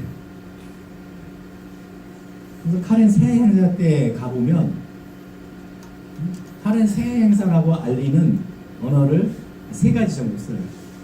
버마어, 수고어, 그다음에 꼬어. 이 세 가지 언어가 한꺼번에 이렇게 쓰이는 겁니다. 그리고 자기네 의사소통도 잘 안 되기 때문에 때로는 이 버마어로 의사소통을 해요. 이 상황이 좀 복잡하다 이렇게 말씀을 드릴 수 있겠고, 그러면 이 수고어는 어떤 계통에 속하는가? 수고어는 주어가 먼저 나와요. 그 다음에 영어처럼 동사가 나와요. 그 다음에 목조가 나와요. 그러니까 영어 언어 순으로 이렇게 되어 있다 이렇게 생각하시면 됩니다. 그런데 이 언어를 분류하는 것도 이 정치가 작용을 해요. 그래서 주류 종족은 버마족은 이 카렌어가 자기 분파에 속해 있다 이렇게 주장을 해요. 티베토 버만 언어에 속해 있다. 그러나 카렌족 사람들은 이건 다른 언어다 이렇게 고유성을 내세우면서 다르다는 걸 강조를 하죠. 네, 위복은 남미촌에 가면 파견이 들어가는데 시집을 안 간 여성들은 하얀 옷을 입습니다. 원피스, 하얀 원피스를 입고 시집을 간 여성들은 파란 원피스, 좀 색깔이 있는 원피스를 입고 있죠. 그처럼 이 결혼 유무가 중요해요. 결혼했느냐 안 했느냐 중요하고, 그 다음에 이 마을에서 이 연장자, 이 촌장의 지위가 전통적으로 아주 강했습니다. 거의 경찰 또는 준 판사처럼 모든 사안에 대해서 결정을 내리고 그 결정을 집행하는 그런 권력을 마을의 촌장이 갖고 있었어요. 촌장 단위 여러 권력이 셌었죠. 국가 단위 권력이. 그러나 요즘은 상황이 바뀌었어요. 난민을 살아가면서 이 난민촌에도 행정 단위가 있어요. 그래서 그 기구에 속해 있는 기관의 영향을 받는 이제 상황이 됐죠. 그다음에 카렌족의 결혼 역시 흥미로운데, 우리나라는 보통 부계제라고 하죠. 그래서 상속과 혈통이 남자 쪽으로 이어지잖아요. 그러나 카렌족은 일단 그런 시스템이 없어요. 일단 성씨를 안 써요. 성씨, 이가, 김가, 뭐 아까 이런 성씨가 없어요. 성씨가 없다는 건 친족을 규정하는 범위가 없다는 거예요. 그러면 누가 나의 친족이 되느냐? 누가 나의 친족이 되겠어요? 네? 나랑 가까운 사람이 그냥 친척이 되는 거예요. 그 사람이 8촌일 수도 있고 6촌일 수도 있고 4촌일 수도 있어요. 이 친족은 자기가 결정하는 거예요. 우리처럼 법적으로 민법상의 8촌까지가 친족이다 이렇게 결정 안 해요. 그냥 자기가 살아가면서 가깝게 지내는 친척이 곧 나의 친척인 거예요. 촌수를 안 따져요. 그러다 보니 자연스럽게 누구 쪽이 가깝겠어요? 엄마 쪽이 가까워요. 엄마 쪽, 신부 쪽이 가까워요. 그래서 결혼을 하면 일단 신부 쪽에 가서 살아요. 신부 쪽. 신부 쪽에 가서 살고 항상 이 처가를 가까이 두면서 살아요. 그러니까 나중에 이제 분가를 해 나가죠. 자, 그리고 카렌족은 핵가족 형태가 많아요. 핵가족 형태가 많다는 건 여러 뜻으로 해석할 수 있겠는데 우리가 대가족 형태를 이루어오면서 살아왔던 건 사실 이 농업, 그래서 농사를 짓기 위해서 인력을 활용하기 위해서 사실 뭉쳐 살았던 거잖아요. 그러나 카렌족은 전통시대 때부터 그래서 그냥 분가를 하면서 살았어요. 왜냐하면 쉽게 터전을 입을 수 있으니까. 농사 짓기가 그렇게 어렵지 않았으니까. 바나나 따먹으면 돼요. 그냥 씨 뿌리고 거두면 돼요. 그러니까 핵가족 형태가 주요였어요. 핵가족 형태. 성씨도 안 쓰고 핵가족이고.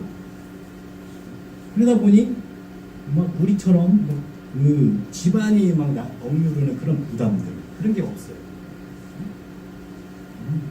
혈통을 물려내려주고 그다음에 가문을 지켜야 된다 이런 의식이 없어요. 카렌족에 일단 친족 단위, 작은 친족 단위 또는 가족 단위의 삶을 살아가는 그리고 자기랑 가깝게 어울려서 살아가는 친족 그리고 여성이 중심이에요. 그래서 집안의 모든 대소사를 여성이 챙기는 경우가 많아요. 그래서 이 카렌족 사람들이 살아가는 카렌족 마을이나 뭐 더 넓게 동남아 사람들이 살아가는 그런 마을이나 도시를 가보면 자 이런 장면을 볼 수 있어요. 이 남자들은 그늘 아래 앉아서 그냥 차나 커피 마시면서 할일없이 놀고 있는데 여성들은 뭐든지 그죠? 이 하면서 살림을 끌어가는 경우가 많아요.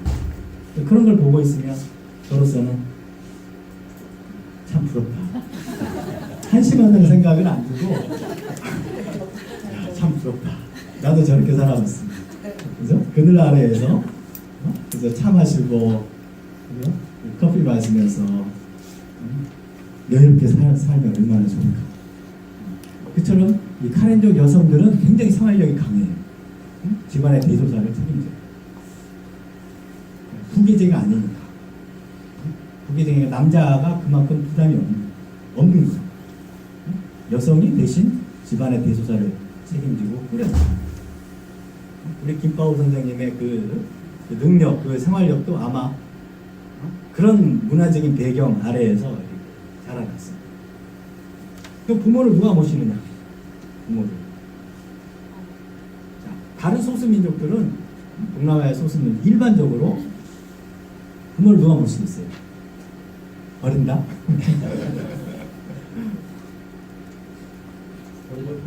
우리는 누가 모셔요? 우리는 예전에 양놈은? 요양병원 예전에 큰아들이 모시잖아요. 큰아들이 대가족 체제 안에서는 큰아들이 부모를 모시고 그만큼 큰아들에게 상속을 많이 줬죠. 그러나 동남아 대부분 소수민족 그 가운데서는 막내가 집안을 이끌어 나가는 거예요. 왜냐면 큰아들 분가해서 나가버려, 큰딸을 분가해서 나가버려, 둘째 나가버려, 셋째 나가버려, 막내만 남게 돼요. 막내는 나가지 못해. 막내는 부모를 모시는 거예요. 그래서 막내가 가지는 부담이 진짜 큰 거예요. 그런데 큰아들이 가지는 부담이 큰데 이 동남아 소수민족들은 막내가 가지는 부담. 와, 얘 때 부모를 어떻게 모시지? 그러면서 막내를 챙겨줘요. 상속할 때. 그럼 카렌족은 좀 다르다고요. 김바오 선생님, 카렌족은 부모를 누가 모셔요? 네? 큰 딸. 가족들이 있다, 형제들이 있다 보시요. 형제들 다 모셔요. 카렌족의 경우는 그래도 우리랑 좀 유사해서 그런지 그렇게 분가해 나가지만 큰 딸. 마지가 부모를 좀 챙긴다고 해요. 다른 동양화 소수민족들이랑 좀 다른 면이에요. 정서가 우리랑 좀 비슷하다 이렇게 얘기를 할 수 있겠어요. 그 다음에 음식 아까 말씀드렸고, 그 다음에 생계. 이 사람들 기본적인 생계는 화전민이에요. 화전민. 그러니까 돌아다니면서 농사를 지어.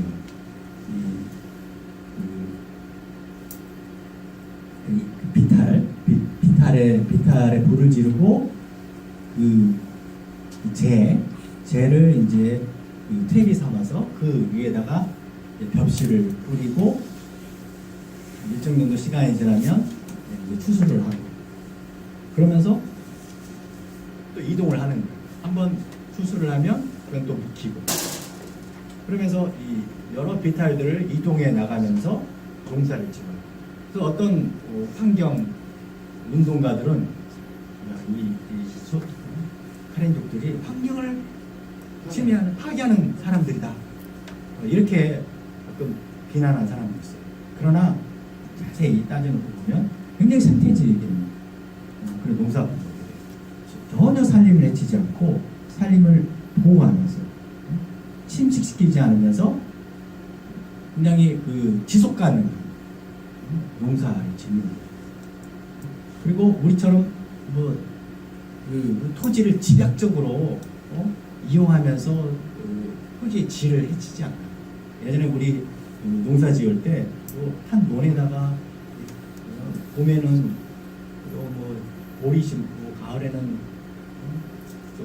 쌀 거두고 한 곳에서 막 뽑아 먹잖아요. 그래서 지력이 다하고 그래서 황폐해지는 경우가 많은데 카렌족은 절대 그러지 않아요. 숲을 보호하면서 그러면서 그 숲 속에서 자신들의 생계를 꾸려나가는 그렇게 해서 이 주식 쌀은 그렇게 먹고 그럼 단백질은 어떻게 흡수하느냐? 지져와 먹어요. 쥐, 야생 쥐. 그래서 이 산에 돌아다니 보면 이 사제총을 쭈딱쭈딱 만들 수 있어요. 사실은 총을 메고 이 산을 돌아다니는 사람들이 있어요.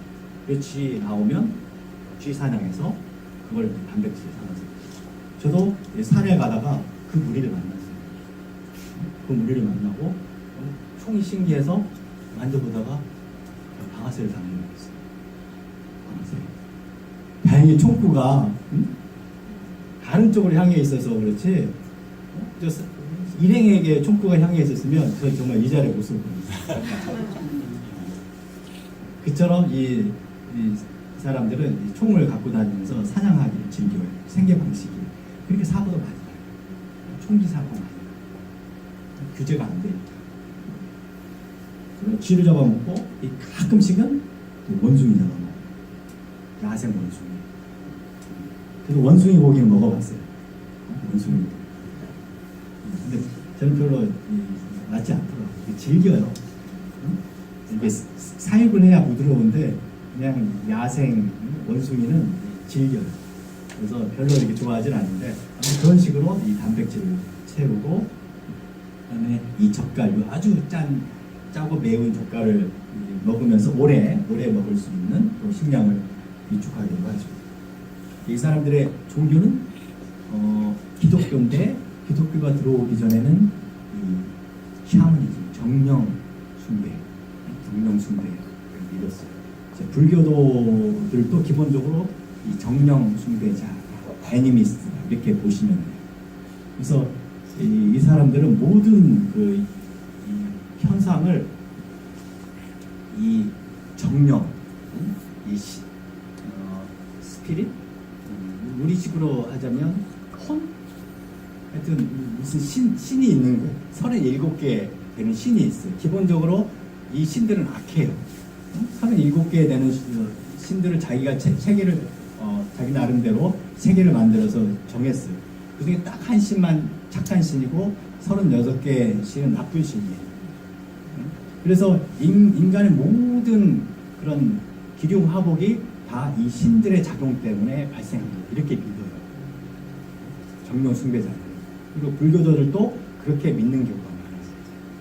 기독교도들은 이제 그렇게 믿지 않죠. 그렇게 믿지 않고 그 사람들은 이제 우리 기독교인들이 살아가듯이 하나님의 그런 은총을 바라면서 살아가고 있지만 나머지 사람들은 이런 정령 숭배 신앙을 아주 깊숙이 품고 있어요. 이 카렌족만 그런 게 아니라 이 태국 사람들도 그렇고 동남아 대부분의 사람들이 그런 식으로 받아들여요. 그래서 차 사고가 났다. 아, 이거는 정령이 우리에게 안 좋은 영향을 미칩니다. 내가 다쳤다. 아, 이것도 그 때문이다. 이런 식으로 해석을 하는 거예요.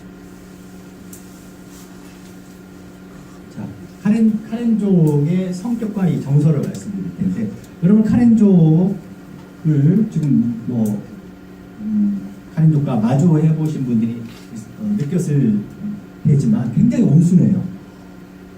굉장히 온순하고, 그리고 충성을 다 바치고, 그 다음에 굉장히 수줍어해요. 굉장히 수줍어해요. 자, 이런 것이 어떻게 생겨났을까? 왜 이 사람들은 왜 온순하고, 왜 수줍어하고, 왜 그리고 충성을 다 바칠까? 사실 태국에 가보면요, 가정부를 쓰잖아요. 가정부를 써요. 대부분의 가정부가 카렌족이에요. 사실. 그리고 저는 이제 싱가포르에 오면 살았는데, 싱가포르에서도 미얀마 가정부들이 많거든요. 그 중에서도 이 카렌족을 선호해요. 우리 사모님들이 카렌족을 써요. 우리도 혹시 나중에 이런 외국인 가정부를 도입하는 제도가 마련이 된다면 카렌족을 여러분들이 또 선호하게 될 거예요. 왜 카렌족은 이렇게 충성을 다 바치고 주인에게 잘할까? 왜 주인에게 그렇게 잘할까? 왜 그리고 자기 주장을 내세우지 않고 주인이 시키는 걸 충실하게 따라할까?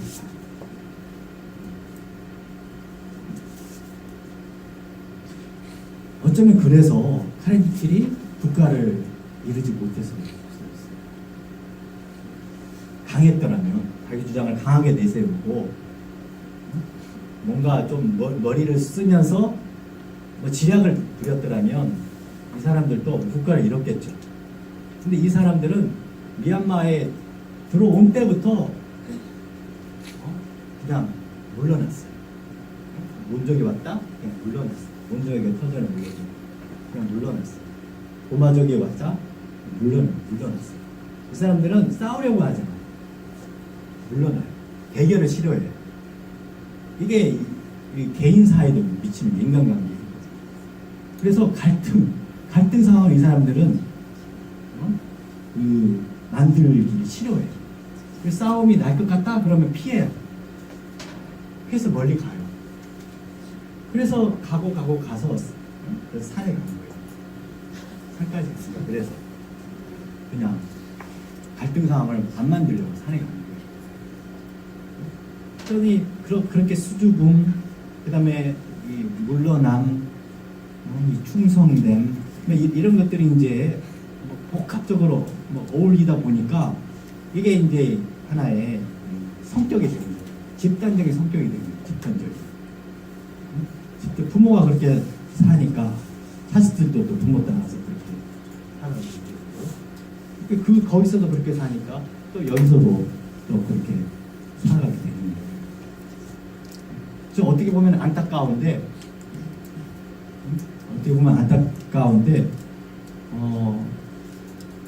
그런데 굉장히 어떻게 보면은 좋은 사람들이다.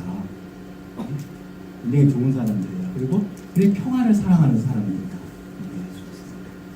그리고 충성을 다 바치기 때문에 이 주인들은 계속 카렌족을 선호를 해요. 사실 제가 처음 연구를 시작했을 때 제 집주인, 태국 메소시라는 곳에서 현지 조사할 때 2004년도에 현지 조사를 했는데 그때 저도 이제 새 들어서 집을 살았는데 근데 집주인이 카렌 쪽을 고용을 했어요. 카렌 쪽을. 벌써 몇 년 전이에요? 14년 전 그죠. 그 집주인에게 하여튼 자기가 부리는 하인이라고 해야 되겠죠. 부리는 사람들이 여러 명 됐어요. 여러 명 됐는데 그 14년 지나면서 다 바뀌었어요. 그냥 딱 한 사람은 안 바뀌었는데 카렌 쪽 한 사람은 다 안 바뀌고 처음부터 끝까지 그 집주인의 충성을 다하죠. 이 집주인도 그걸 알아요.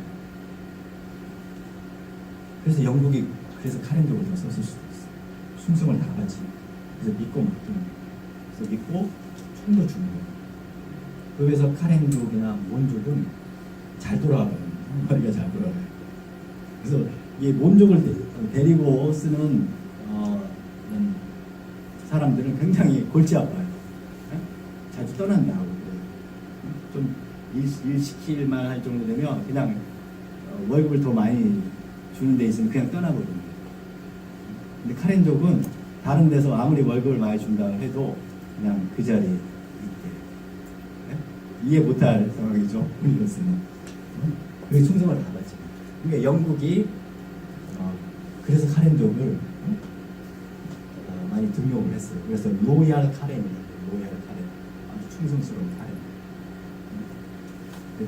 그런 성격들이 계속 유지가 되는 거예요. 모두다까지. 그러니까 반란 운동을 할 때도 사실 더 공격적으로 나갈 수도 있는데 그 선을 안 넘는 거예요. 그래서 요즘 IS 사태 아시잖아요. 한번 악심을 품으면 그 정도까지 나갈 수 있잖아요, 사실. 근데 카렌족은 자신들이 요구를 하지만 그 정도까지 나가진 않았어요. 목숨을 귀한 줄 알았어요. 그리고 웬만하면 항상 양보를 하고 물러나고 수줍고 그러면서 난민의 천재에 빠지고 안 그랬으면 그 사람들도 뭔가를 주장하고 억지로라도 미얀마 땅에서 현재 정치를 하며 살았을 텐데 그러지 못하니까 그냥 난민으로 살아가는 거예요.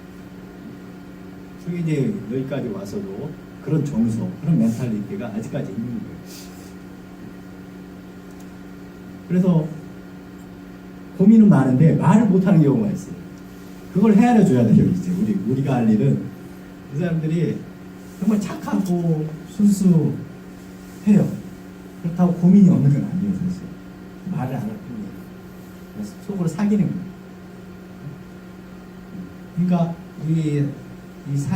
속으로 사귀는 걸 우리가 헤아려 줄 수 있을 때 이 사람들이 좀 편안함을 느끼겠죠. 안 그러면 계속 이 사람들은 이 떠돌이라는 의식이 항상 있어요. 항상 이렇게 옮겨갔다 하는 그런 의식이 있어요. 충성을 다하지만 자신들은 대접을 받지 못한 비주의를 하는 그런 의식, 그런 아이덴티티가 있기 때문에 한없이 자존감이 낮아질 수가 있어요. 그래서 오히려 더 그냥 밑에서 하인처럼 그냥 말없이 노예처럼 살아가는 걸 더 이 사람들은 편하게 생각할 수도 있어요. 그것 때문에. 그러면 우리가 정말 할 일은 그 사람들 속으로 사귀고 있는 부분을 좀 들춰서 좀 자존감을 회복시켜주는 그런 일을 우리가 하면 좋지 않을까 이런 생각이 듭니다. 사실 이제 남미촌에 살아가면서 이제 많이 바뀌었어요. 많이 바뀌어서 생계활동도 바뀌고 이제는 농사를 짓거나 사냥을 하면서 살아가지 못해요. 그래서 NGO 주는 식량에 의지해서 살아갈 수밖에 없고 그다음에 활동도 그냥 안에서만 할 수밖에 없어요. 그리고 이 교육마저도 여건이 안 좋아요. 그래서 자꾸 외부에 의존하는 경향이 짙어가요. 그러니까 이 디펜던스 신드롬, 이 의존 신드롬이 생기는 거예요. 그러니까 한국에 와서도 그 의존 신드롬에서 벗어나지 못할 수가 있어요. 왜냐 해본 적이 없기 때문에. 그리고 받는 거에 너무 익숙하기 때문에 이 사람들은 뭔가 주도적으로 해보겠다 이런 의식이 좀 없을 수가 있어요. 그걸 개발하려면 앞으로 시간이 더 많이 걸려요. 난민으로 살아간 지가 이제 30년이 넘어가거든요. 이 디펜던스 신드롬, 이 의존 신드롬에서 벗어나기가 굉장히 어려울 거예요. 이런 상황 속에서 이 사람들이 의지할 대상은 이제 공동체라고 할 수 있죠. 공동체에 더 의존하게 됩니다. 개인으로 살아갈 수 없습니다. 그래서 우리 정부가 이 공동체 곁에서 살아갈 수 있도록 배려해 주는 건 저는 잘한 일이라고 합니다. 부평 쪽에 가면 이 카렌족분들이 모여 사는데 지금 1기나 2기나 다 그걸 중심으로 삼아서 이 한국 사회에 적응을 해 나가고 있죠. 그러나 여기서 그치는 게 아니라 우리 카렌족을 이제 이해할 필요가 있는데 지금 전 세계에 다 흩어졌어요. 전 세계. 이제는 미얀마 내에서 국가를 세우겠다 이런 목표는 이제 사라졌다고 볼 수 있어요.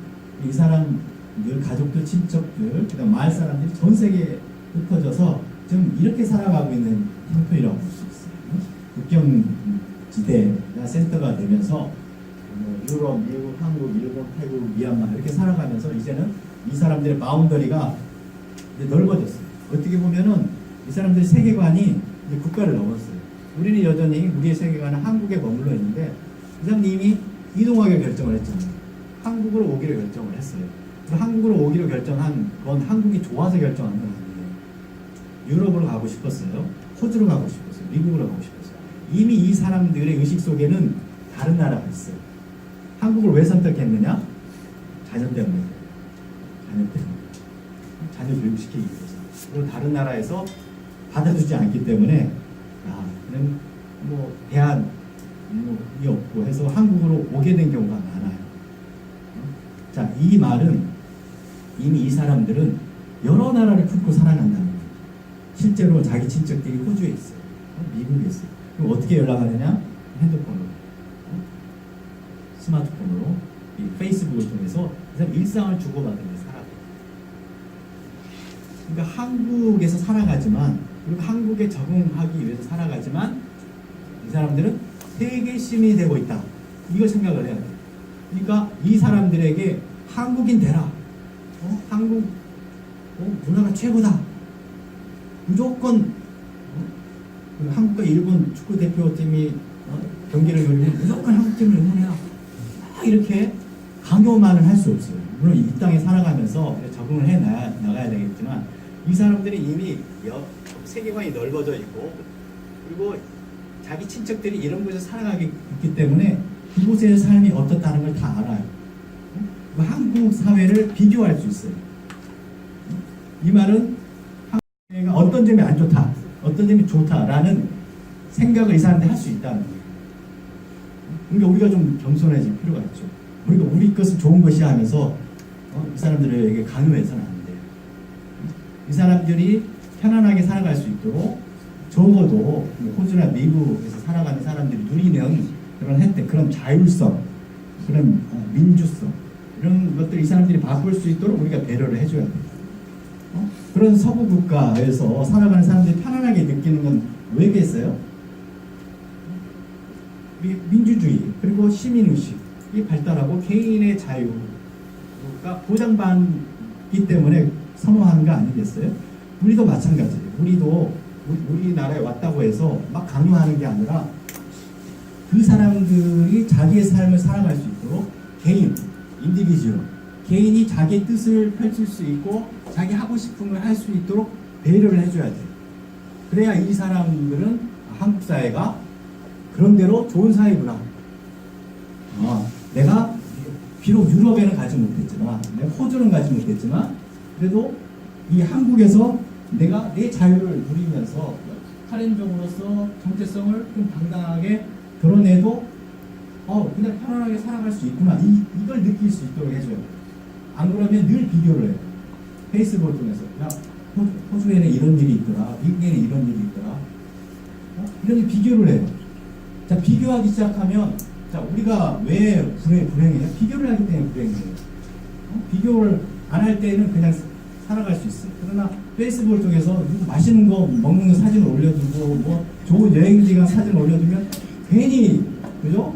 괜히 속상하잖아요. 괜히 피해의식 느끼고 마찬가지. 여기 한국에 살아가는 카렌족들이 그런 피해의식을 느낄 수 있어요. 야, 호주 시드니 가서 호주에 재정착된 카렌족들은 시드니 오페라 하우스에서 근사하게 사진을 찍는데 나는 하루 종일 공장에서 햇빛도 못 보면서 이런 비참한 삶을 살고 있다니. 뭐 이런 의식을 가질 수 있어요. 이미 이 사람들의 의식은 국가를 뛰어넘는 거예요. 이런 초국가적 공동체에서 살아가고 있어요. 그래서 어떻게 해야 하는가 했어요. 강의를 마무리하려는데 어떻게 해야 합니까? 자, 카렌족과 한국의 만남의 역사. 여러분, 카렌족과 한국이 재정착 난민이 들어와서 처음 만나게 됐을까요? 제가 난민촌에 들어가서 깜짝 놀란 사실 하나 발견하게 됐어요. 한국인의 후예라고 하는 사람을 만났어요. 난민촌에서, 멜라 난민촌에서. 2차 세계대전 때 일본군에 징용이 돼서 끌려간 사람이 미얀마 전선에 투입이 되고 일본이 패망하면서 돌아갔는데 돌아가지 않고 살다가 카렌족 여성하고 만나서 결혼하고 애를 낳았어요. 그 후손이 난민촌에 살게 되더라고요. 그 만남이 거기서부터 시작했다고 생각해요. 근현대 보통 인연이 아니에요.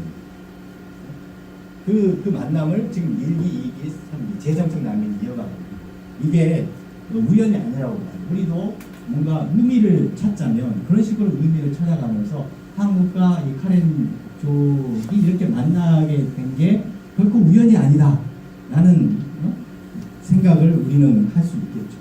그럼 카렌족은 한국 사회에 어떻게 이해할 수 있겠느냐? 진정한 다문화 사회가 무엇인가? 진정한 다문화 사회는 일방적인 강요가 아니라고.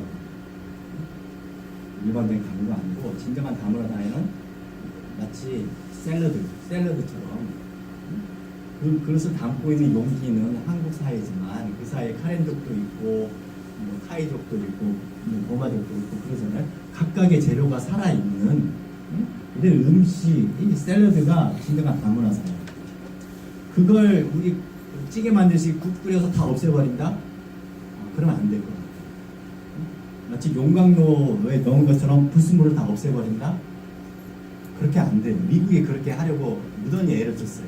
미국이 아메리카노 만들기 위해서 멜팅팟, 포항제철에 그 멜팅팟, 용광로에 이주민들을 온통 쓸어 넣었는데 이물질들이 녹지 않았어요. 그래서 뉘우친 거예요. 그래서 용광로는 잘못됐다. 우리 샐러드 볼이 되자. 살아다. 샐러드 볼이 되자. 그래서 반성이 일어난 거예요. 다문화 사회로 가게 됩니다. 우리도 마찬가지예요. 우리도 지금 현재는 다문화 사회를 주창하면서 뭐 찌개를 만들려고 하는 것 같아요.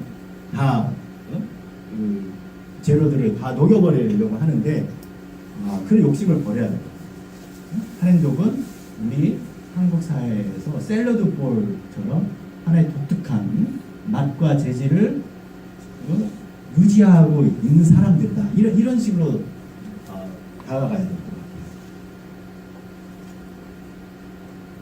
그러면 구체적으로 어떤 일을 할 수 있을까? 저는 이 카렌족들이 이렇게 들어온 마당에 좀 카렌족의 언어와 문화를 배우는 프로그램들이 곳곳에서 좀 생겨나면 좋겠다 이런 생각을 해보게 돼요.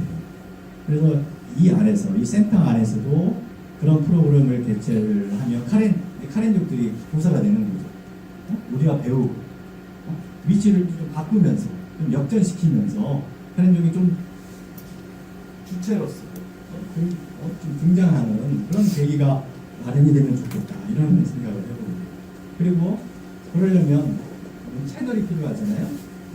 카레노 한국어 사전도 만들면 좋겠다. 그래서 좀 더 많은 한국 사람들이 이 카레노를 익히고 카레 문화를 알아가면 좋겠다 이런 생각을 하게 되고 요즘은 다 이거 스마트폰을 쓰고 미디어에 익숙하잖아요. 이걸 좀 좋은 도구로 활용하면 좋겠다. 그래서 홈페이지도 만들어 놓고 그 홈페이지에 카렌족 문화도 소개하고 동영상 제작도 하고 자유롭게 한국 사람이 거기에 액세스를 해서 들어가서 익히면 좋겠다 이런 생각을 해보게 되고, 그다음에 이 학생들은 사실 선입견이 없잖아요. 그래서 뭐 초등학생, 중학생들이 서로 많이 교류하면 좋겠다. 카렌족 학생들이랑. 그래서 나중에 기회가 된다면 또 이 고향으로 미얀마나 난민촌에 또 같이 견학을 가도 좋겠다 이런 생각을 해보게 됩니다. 그리고 현재 여러 뭐 단체와 연계를 하고 있는데 사실 동남아와 관계를 발전시키기 위해서 세워진 여러 기관들이 있어요. 하나 아세안 센터, 아세안 문화원, 그다음에 제가 관여하는 동남아 학회, 동남아 연구소 뭐 이런 데가 있는데 이런 데하고도 좀 연계되어서 좀 이 카렌 문화도 소개하고 우리가 배우고 카렌 사람들이 좀 주도할 수 있는 장을 마련하면 좋겠다 이런 생각을 해보게 됩니다. 지금 잘하고 있긴 해요. 지역사회 여러 단체들 NGO와 연계해서 하고 있는데 그 좀 폭을 좀 확장하면 좋겠다 이런 생각을 해보게 됩니다. 그리고 결정적으로 우리 맨 마지막인데 카렌족 2세대 중에서 지도자가 나와야 된다고 봐요. 지금 1기, 2기, 3기 이 초등학생 정도 되는 아이들이 정말 잘 성장을 해서 전문가가 되는 거죠. 그래서 좋은 대학 가고 공부도 꾸준히 해서 박사가 되고 그 다음에 뭐 의사도 되고 뭐 쟁쟁한 좀 사람이 돼서 좀 자기 민족을 다시 챙기는 그런 선순환이 일어나면 좋겠다. 그러면 이 후세대를 지원하는 그런 체계가 좀 마련돼야 되겠죠. 뭐 고등교육을 받을 수 있는 뭐 장학금 지원한다든지 아니면 여러 그 지원을 우리가 마련해서 계속 꾸준히 성장할 수 있도록 신경을 쓰면 좋겠다 이런 생각을 해보게 됩니다. 결국 이제 카렌 코리안인 카렌인데 영어로 쓰면 진짜 비슷하죠. 뭐 카렌인지 코리안인지 정말 헷갈릴만 해요. 그래서 정말 우리 사회에서 이렇게 카렌족과 코리안이 서로 잘 어울리면서 정말 다문화 사회를 정말 선도해 나가고 서로가 서로에게 배우는 그런 뭐 아름다운 얘기가 계속 이어지면 좋겠다 이런 생각을 해보게 됩니다. 네, 감사합니다.